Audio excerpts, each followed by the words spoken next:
नमस्कार साथियों, मैं हूं शिवांग। आज है 23 जनवरी 2025 और रोज की तरह आज फिर आ गया हूं मैं लेकर आज के सारे इंपॉर्टेंट करंट अफेयर्स। तो चलो वीडियो शुरू करते हैं। सबसे पहले बात करते हैं एक रिपोर्ट की जो ऑक्सफैम द्वारा जारी की गई। इस रिपोर्ट के अनुसार 1765 से लेकर 1900 तक ब्रिटेन ने भारत से 33.8 ट्रिलियन डॉलर का खजाना लूटा, जिसके कारण औपनिवेशिक काल में ब्रिटेन की कुल संपत्ति 64.82 ट्रिलियन डॉलर हो पाई। ब्रिटेन की कंजर्वेटिव नीतियों ने भारतीय उद्योगों को गंभीर रूप से प्रभावित किया था, जिसके कारण भारत का वैश्विक उत्पादन जो 1750 में 25% था, वो 1900 तक घटकर सिर्फ 2% रह गया था। इसका मतलब ये है कि ऑक्सफैम की रिपोर्ट बताती है कि हम 1750 तक पूरी दुनिया का 25% प्रोडक्शन करते थे, जबकि 1900 की शुरुआत में हम ये 25% से पूरी दुनिया का मात्र 2% प्रोडक्शन कर रहे थे। चलो अब बात करते हैं डायमंड इम्प्रेस्ड एथॉराइजेशन स्कीम की, जिसे भारत सरकार ने लॉन्च किया है। यह भारत की डायमंड इंडस्ट्री में कंपटीशन को बढ़ावा देने के लिए 1 अप्रैल 2025 से लागू किया जाएगा और इस स्कीम के लागू होने के बाद 1.4 कैरेट या 25 सेंट से कम प्राकृतिक कट या नेचुरल कट और पॉलिश किए डायमंड को बिना किसी शुल्क के भारत में आयात किया जा सकेगा। इसका उद्देश्य आयात प्रक्रिया को आसान बनाना और डायमंड उद्योग को भारत में प्रोत्साहित करना है। दोस्तों, आज के तीसरे करंट अफेयर में बात करेंगे केरल सरकार द्वारा शुरू किए गए भारतीय सस्टेनेबल नेचुरल रबर या ISNR इनिशिएटिव के बारे में। यह पहल भारत की रबर को वर्ल्ड स्टैंडर्ड तक ले जाने के लिए शुरू की गई है। इस इनिशिएटिव में वनों की कटाई को रोकने और सप्लाई चेन को और ट्रेसेबल बनाने की कोशिश की जाएगी। इस पहल के तहत किसानों को मुफ्त सर्टिफिकेशन और ट्रेनिंग दी जाएगी, जिससे जो हमारी रबर प्रोडक्शन है उसको हम और अच्छा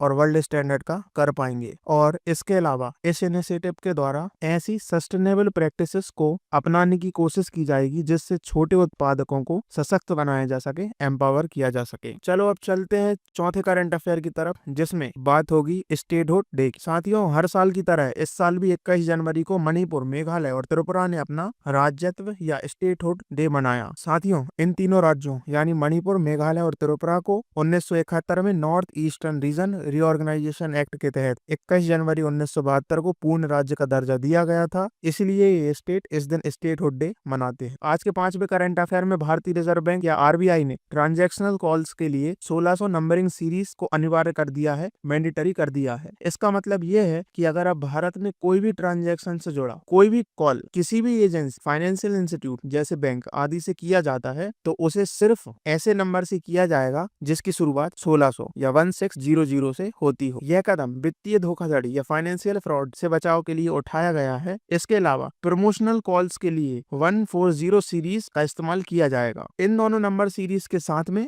RBI ने नंबर वेरिफिकेशन के लिए MNRL और DIP जैसे टूल्स भी पेश किए। इनका यूज करके इन नंबर की वेरिफिकेशन की जाएगी। तो इन तीनों चीजों को मिलाकर अब ट्रांजैक्शनल कॉल्स बहुत स्पष्ट, सुरक्षित और वेरीफाइड हो जाएंगी। चलो अब अगले करंट अफेयर में बात करते हैं एक नई तकनीकी पहल। साथियों, चेकक्यू कंपनी ने वाइजन नामक भारत का पहला AI powered credit card expert system launch किया है। यह तकनीकी संसाधन personalised insights, smart spend analysis और रिवॉर्ड ऑप्टिमाइजेशन की सुविधा प्रदान करेगा, जिसके द्वारा AI की मदद से इसके उपयोगकर्ता और अच्छे से पैसे का मैनेजमेंट, मनी मैनेजमेंट कर पाएंगे। फाइजर कार्ड इसलिए भी इंपॉर्टेंट हो जाता है क्योंकि फिलहाल चेकक्यू के पास में 30 लाख से ज्यादा यूजर बेस उपलब्ध है। आज के सातवें करंट अफेयर में खेलो इंडिया विंटर गेम्स 2025 का पहला चरण आज से यानी 23 जनवरी से लेह लद्दाख में शुरू किया जाने वाला है। इस पहले चरण में आइस हॉकी और आइस स्केटिंग गेम्स का आयोजन किया जाएगा। वहीं इसके दूसरे चरण में जो फरवरी में जम्मू और कश्मीर में होगा, उसमें स्नो स्पोर्ट्स जैसे स्कीइंग आदि का आयोजन किया जाएगा। अब चलते हैं गुजरात की तरफ, जहां गुजरात में एक ऐतिहासिक इवेंट होने जा रहा है। दोस्तों, पहली बार ओलंपिक रिसर्च कॉन्फ्रेंस का आयोजन भारत में हो रहा है, जो गुजरात में होने वाला है। यह 4 दिवसीय सम्मेलन